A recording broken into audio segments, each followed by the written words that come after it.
benimmt er sich wie ein kleines Schoßhündchen und nicht wie ein Wolfsdämon. Ich meine, was will der von der? Ich habe doch auch was zu bieten. Ich bin ja so alleine, wenn Koga doch bloß mal Augen für mich hätte. Was wäre wohl, wenn es diese Kagome nicht gäbe? Dann würde er zu mir kommen und sagen, Ayame, ich stehe auf deine wunderschönen roten Lippen. Ich würde sie am liebsten sofort küssen. Ayame, ich stehe auf deine wunderbaren roten Lippen.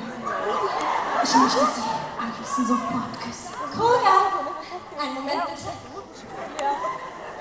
Koga, meinst du das wirklich ernst?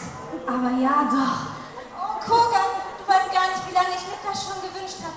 Komm, lass uns an einen Ort gehen, wo uns niemand stört. Aber warte, geh doch schon mal vor, mein Liebling. Ich komme sofort nach.